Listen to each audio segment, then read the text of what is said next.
Kembali ke Muhammad Rapi Channel. Kali ini kita akan bincang-bincang dengan Bang Topoy. Siapa itu Bang Topoy? Kita akan tanyakan langsung dengan orangnya. Ya, saya bernama asli Ari Aldi, tapi teman-teman biasa manggil saya Topoy. Dan saat ini saya bekerja di pembangkit listrik tenaga uap atau yang biasa dibilang PLTU ya. Saya di sini bekerja sebagai foreman senior boiler. Secara harfiah, boiler itu kalau kita di bahasa Indonesia kan itu adalah ketel uap. Ketel uap itu di sebuah bejana yang bertekanan.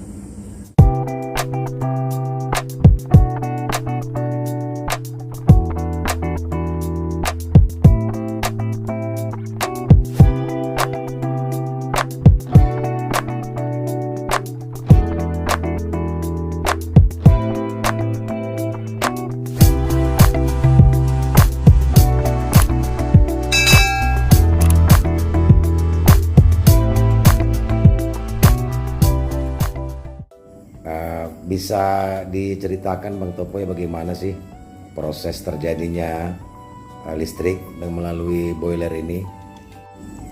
Sebetulnya prosesnya sederhana ya. Boiler itu adalah satu bejana yang membutuhkan air.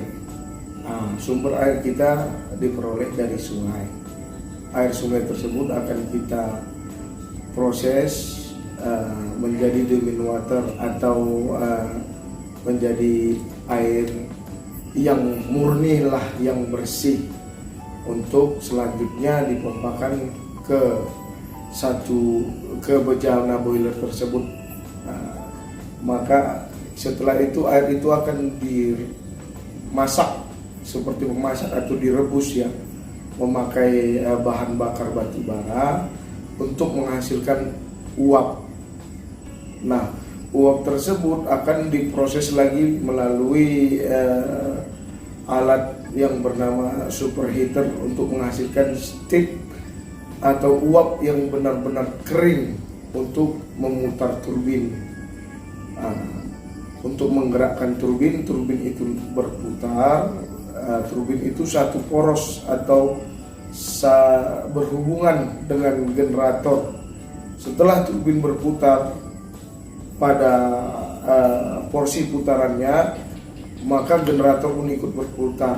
Generator ikut berputar, dari energi mekanis putaran tersebutlah tercipta listrik.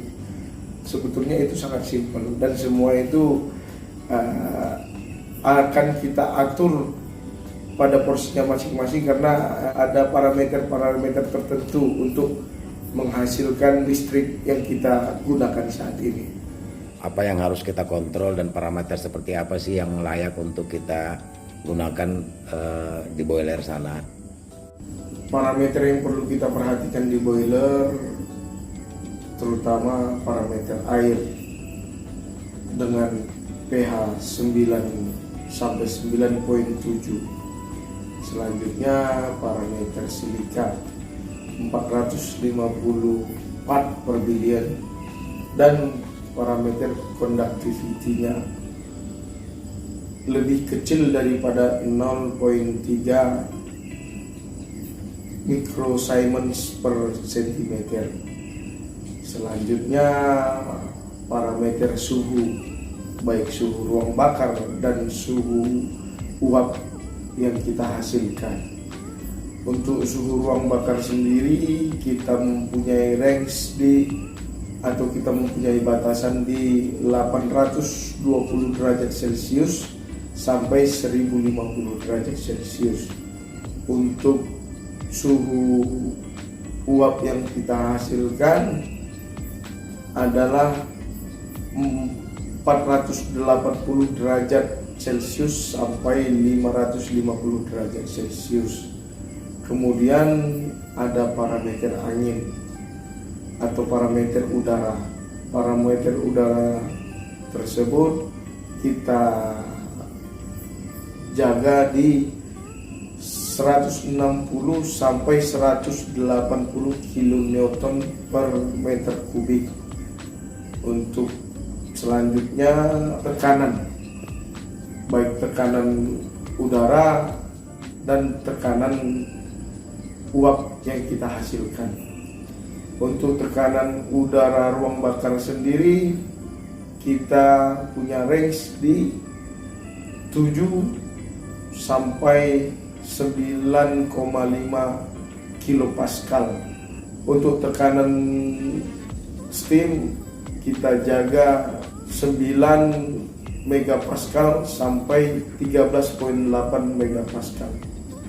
Kemudian untuk di turbin sendiri kita perlu menjaga putaran agar tetap stabil di 3000 rpm dengan frekuensi generator di 50 Hz. Apakah di sana ada mungkin aja terjadi masalah-masalah, dan kira-kira solusinya seperti apa?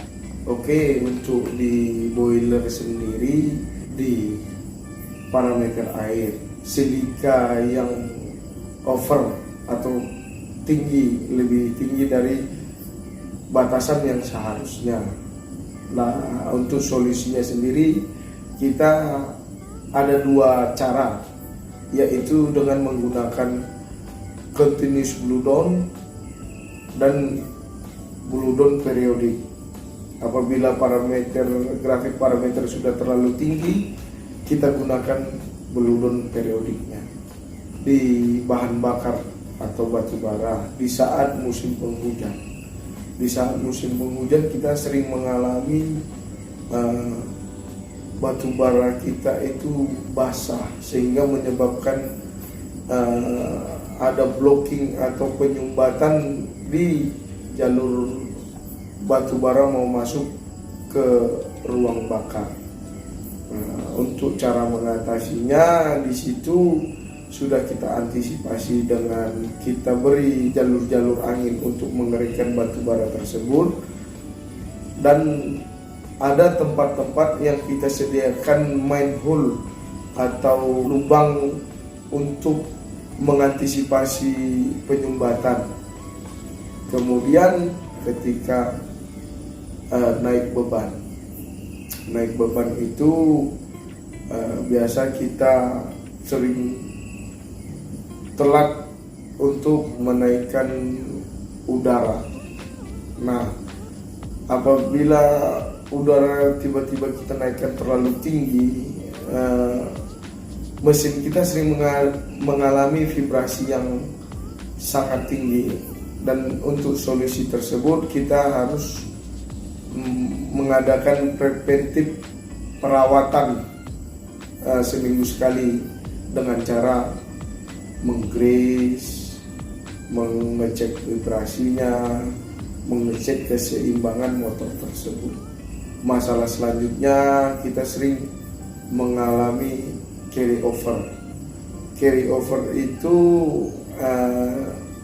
penyebabnya, sebentar saya jelaskan dulu. Carry over ini adalah mineral yang berlebih dan terbawa ke pipa saluran uap yang bisa menyebabkan kerak dan berdampak bagi penyumbatan di pipa saluran tersebut. Nah, carry over ini sering kita alami ketika keadaan beban itu lagi fluktuasi atau menuju turun dari beban puncak atau beban maksimal. Nah, untuk mengatasinya itu sendiri kita bisa banyak cara, seperti kita membuka drain superheater, kita membuka exhaust superheater, dan kita mengantisipasi bahan bakar dengan cepat untuk menurunkan jumlah yang kita masukkan ke ruang bakar. Oke, saya rasa cukup sekian dulu pembahasan kali ini, pembahasan kita tentang boiler, dan tunggu tayangan Bang Topoy tentang pembangkit listrik tenaga uap berikutnya. di episode selanjutnya. Terima kasih. Assalamualaikum warahmatullahi wabarakatuh.